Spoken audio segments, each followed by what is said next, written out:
కానీ శిక్ష వెయ్యాల్సిన వాళ్ళకే వేశావు. అప్పుడు నిజమైన పోలీస్ ఆఫీసర్ అనిపించుకున్నావు. ఇప్పుడు భర్తగా ప్రేమతో తన కోసం చీరన్నేశావు. నా మనవరాలు చాలా అదృష్టవంతురాలయ్యా.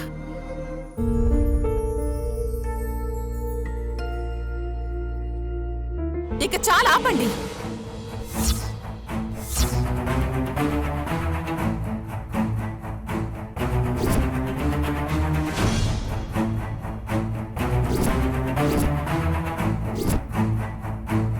ఆహా, నీ ఆవేశం చూసి ఎన్ని రోజులైంది వదినా?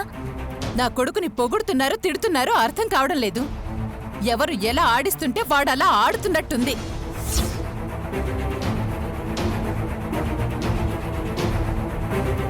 ఇన్ని రోజులు నా కొడుకు అవమానపడ్డానికి కారణం ఎవరో వాడు మర్చిపోయినా నేను మర్చిపోను.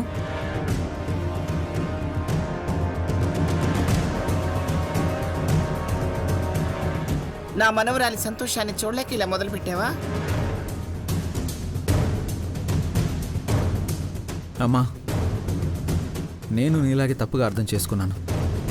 ఇక్కడెవరూ చిన్నపిల్లలు లేరమ్మా. ఎవరికి ఏం చేయాలో అందరికీ బాగా తెలుసు. అనుపమమ్మకి తన కూతురు భవిష్యత్తు బాగుండాలి. నువ్వు నా జీవితం బాగుండాలని ఆలోచిస్తావు.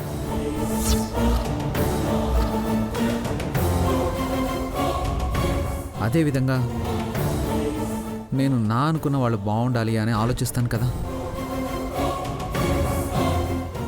ఒకసారి ఎవరి మాటో విని తప్పటడుగు వేసిందని సంపదని క్షమించి ఇంట్లో తెచ్చిపెట్టుకున్నాను.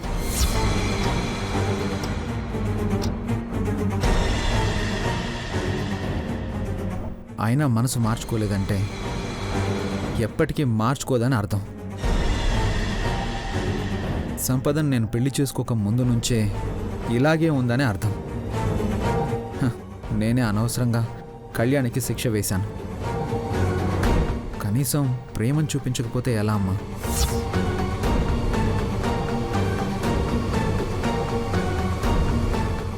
చూసావా దమయంతి, అది మనిషి లక్షణం. నువ్వు ఆ చీర కాల్చేద్దాం అనుకున్నావు, కానీ నీ చీర కాలిపోయింది.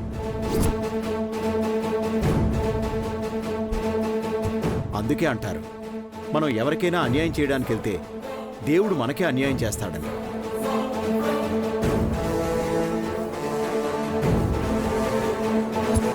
ఇప్పుడైనా తెలుసుకో, నువ్వు ఎన్ని ప్లాన్లు వేసినా కూడా వాళ్ల ప్రేమ ముందు ఓడిపోతావు. నీలో మార్పు చూసి చాలా మురిసిపోయింది దమయంతి. అది కేవలం నీకు నచ్చని సంపద ఉన్నందుకే అనుకుంటే నీకంటే మూర్ఖులు ఎవ్వరూ ఉండరు.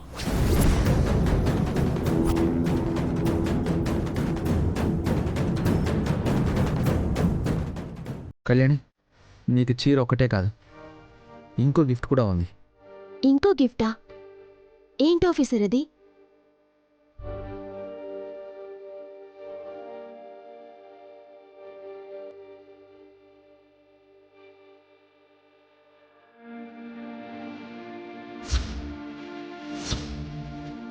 ఇవి మాత్రం నేను తయారు చేసినవి కాదు, ప్రేమతో నీకోసం తీసుకొచ్చింది.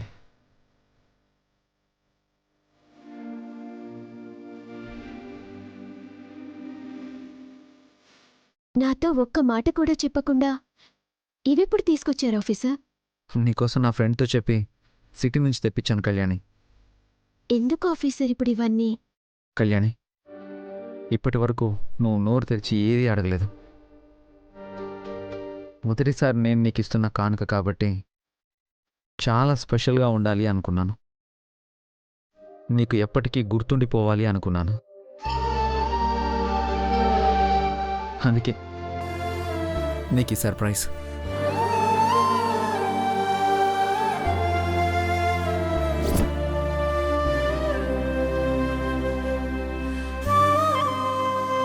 అది శౌర్య, భార్యాభర్తలంటే ఇలా ప్రేమగా ఉండాలి. ఆఫీసర్, ఇటివ్వండి, పెట్టుకుంటాను. లేదు, నేనే స్వయంగా నీ కాళ్ళకు పెడతాను.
నా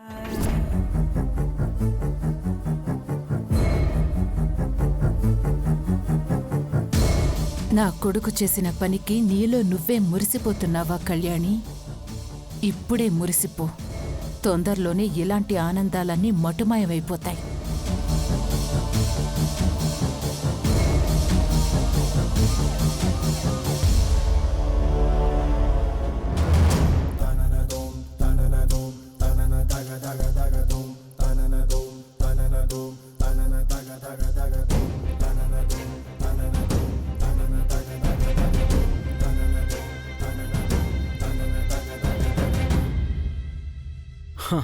శామ్, నీకోసం ఐస్ క్రీమ్ తీసుకొచ్చాను. వద్దు సిద్ధు, ఏమైంది శామ్? నీకు ఐస్ క్రీమ్ అంటే ఇష్టమే కదా? వద్దు సిద్ధు. ఏమైంది శామ్?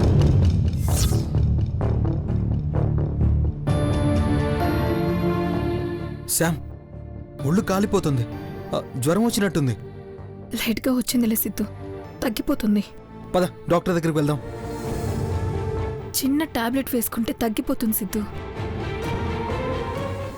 ఉన్న కొంత డబ్బుల్ని ఇలా హాస్పిటల్కి పెడితే ఎలా సిద్ధు? అలా అని ఇలాగే ఉండిపోతావా? డబ్బు లేకపోతే ఏదో ఒకటి చేసి తీసుకొస్తాను, సరేనా? ముందైతే హాస్పిటల్కి వెళ్దాం, పద. సిద్ధు వెయిట్, నా మాట విను. రేపు కూడా తగ్గకపోతే అప్పుడు వెళ్దాం, సరేనా? ఈ సిచ్యువేషన్లో మనం ఉండడానికి కారణం ఆ కళ్యాణి. దాన్ని ఈ రోజే చంపేస్తాను శామ్. ఆవేశంతో వెళ్ళి చంపితే జైలుకి వెళ్తావు సిద్ధు. వెళ్తాను శామ్, దాన్ని మాత్రం వదిలే ప్రసక్తే లేదు. చెప్తే అర్థం కదా నీకు? నువ్వు జైలుకి వెళ్తే నేనెవరి కోసం బ్రతకాలి ఆలోచించవా? నాకు దాన్ని చంపాలనే కోరిక నీకంటే ఎక్కువ ఉంది సిద్ధు. కానీ ఇది కరెక్ట్ టైం కాదు. ప్రతి దానికి టైం వస్తుంది.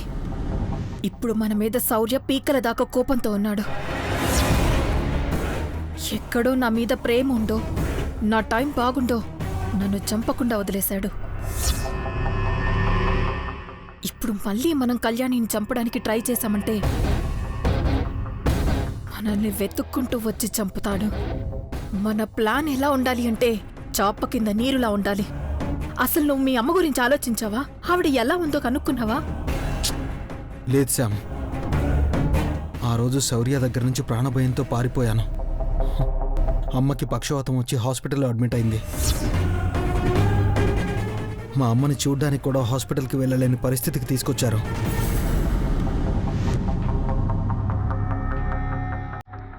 కన్నయ్య,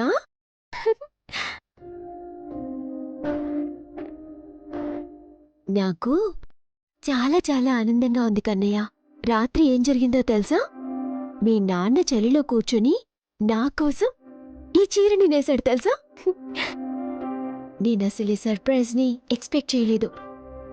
మీ నాన్న ప్రేమతో నా తల నిమిరి తన గుండెల మీద పడుకోవడానికి కొంచెం చోటిస్తే చాలు అనుకున్నాను.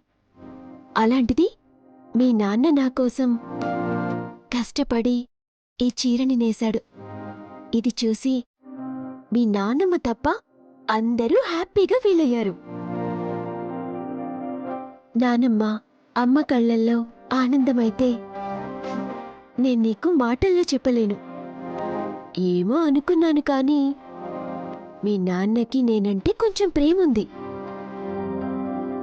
కొంచెం కాదు, చాలానే ఉంది. కానీ బయటపడరు. అప్పుడప్పుడు కొన్ని సిచ్యువేషన్స్లో తన ప్రేమని చూపించాలి అనుకుంటారు. ఒకేసారి చూపిస్తే నేను తట్టుకోలేను, ఏడ్చేస్తాను. అందుకే మీ నాన్నని ఏడిపిస్తూ దూరం జరుగుతూ ఉంటాను. మీ నాన్నమ్మ మళ్ళీ మీ నాన్న మనసు మార్చకపోతే చాలు. ఇప్పుడు అందరూ ఆనందంగా ఉన్నారు, ముఖ్యంగా నేను. నువ్వు, నేను, మీ నాన్న మనవాళ్ళు. చాలు నాకీ జీవితానికి.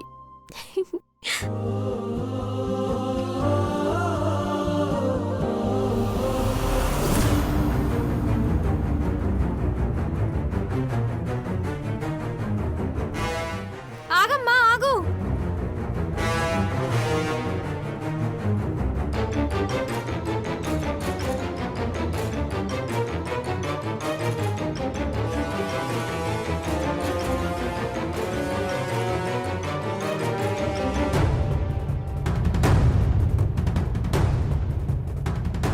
ఒరే సిద్ధు యాడుండవురా? ఎట్టుండవా అని ఫోన్ చేద్దామన్నా ఫోన్ నా దగ్గర లేకపోయా. నీ నెంబర్ ఈ మట్టి బరకు గుర్తుండదాయే. యాడుండా ఇంటికి రారా, నేనైతే ఎట్టాగొట్ట ఇంటికి పోతాను. ఇంతలో ఎక్కడికి తప్పించుకుంది?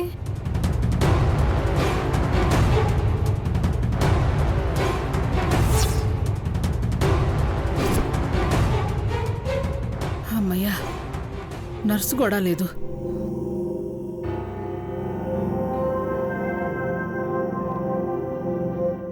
అమ్మయ్యా.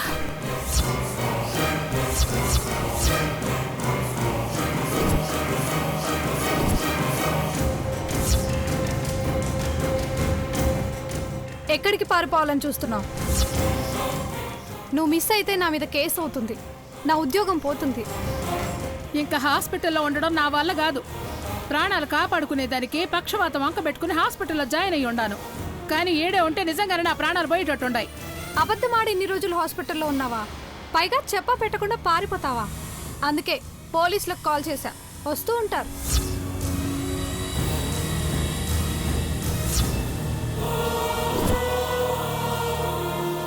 సౌండ్ వినపడింది కదా? ఇంకా నేను ఏడే ఉంటే అయిపోతాను. దీని ఫోన్లో అయితే పల్లవిది సిద్ధుది నెంబర్లు కూడా ఉంటాయి. ఏంటి భయమేస్తుందా? పోలీసులు కాకపోతే ఎవరికైనా చెప్పుకో, నాకేం భయం లేదు. అమ్మా, ఓసే రాక్షసి, నా ఫోన్.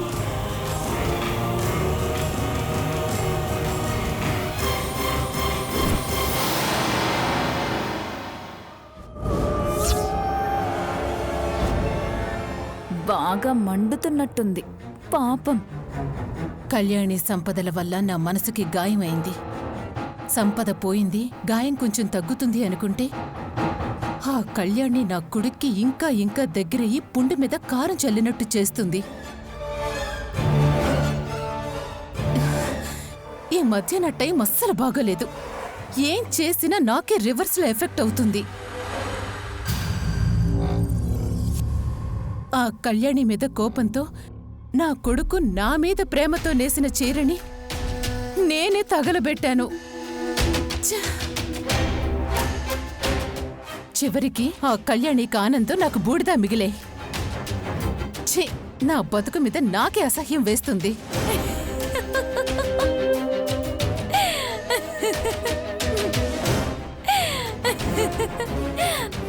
ఏంటే, నీకు నవ్వులాటగా ఉందా?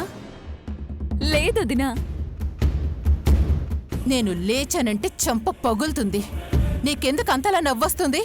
నువ్వేమనుకోనంటే నేనొక మాట చెప్తాను దినా. ఏంటది? నీకు పిచ్చి పట్టినట్టుంది.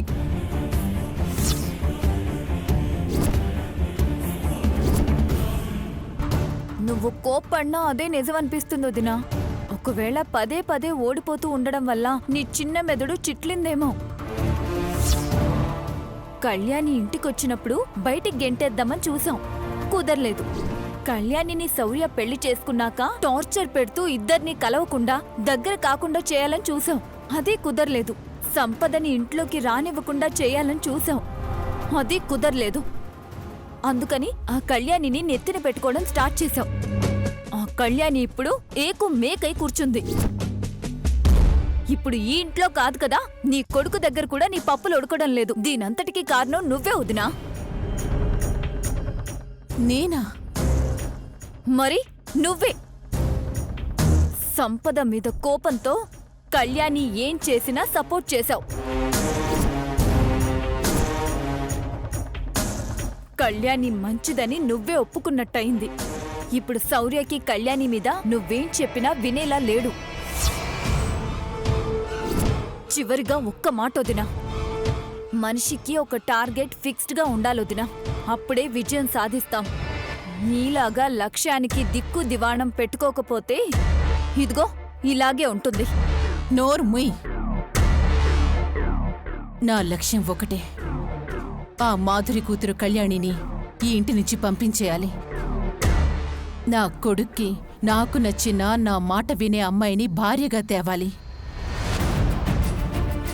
అయితే ఇదే నీ డ్రీమ్ ప్రాజెక్ట్ అంటావు? అవును. ఏమో వదినా, నాకైతే అది జరగదు అనిపిస్తుంది. శౌర్య కళ్యాణిలు పాలు నీళ్లలా కలిసిపోయారు. విడదీయడం కష్టమేమో. శౌర్య ఒక 5 ఏళ్లకో 10 ఏళ్లకో కళ్యాణి వైపు మారుతాడు అనుకున్నా, కానీ ఎప్పుడో మారిపోయాడు. నిజంగా కళ్యాణి గ్రేట్ వదినా. ఒక మగాణ్ణి కొంగున ఎలా కట్టేసుకోవచ్చో దానికి బాగా తెలుసు. దాని చూపులో మాయుంది, దాని నడకలో మాయుంది, దాని వంపు సంపుల్లోనూ మాయుంది, దాని మాటల్లో ఏదో మత్తుందనుకుంటా వదినా. శౌర్య కుక్క పిల్లలా తోకూపుకుంటూ ఆ కళ్యాణి వెంటే తిరుగుతున్నాడు. చంపేస్తాను దాని భజన చేశావంటే. ఈ రాక్షసికి ఇలా అర్థమైందా? నాకు తెలిసి ఈరోజు అమావాస్య అనుకుంటా. వదినలోని దయ్యం బయటకొచ్చింది.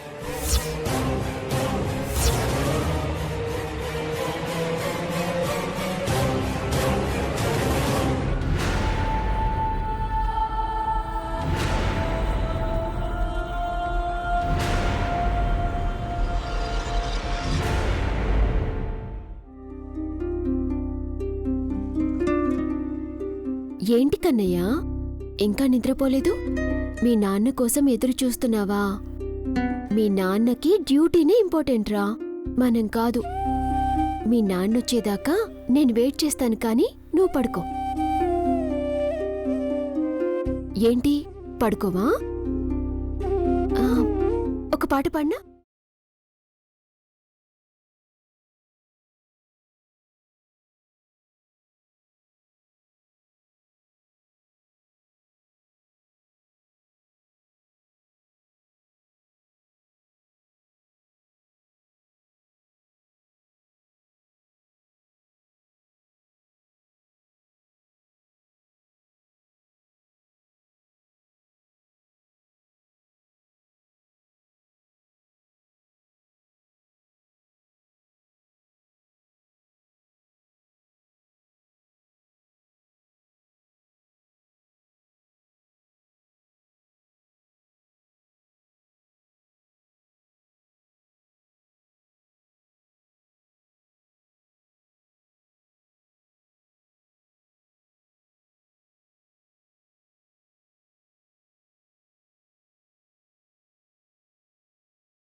ఇప్పుడు వీటిని ఇంట్లో వాళ్ళు చూడకుండా తీసుకెళ్ళాలి. మెయిన్గా అమ్మ చూడకూడదు. భగవంతుడా, పెళ్ళానికి పూలు తీసుకెళ్ళడం ఇంత కష్టమని ఇప్పుడు అర్థమవుతుంది.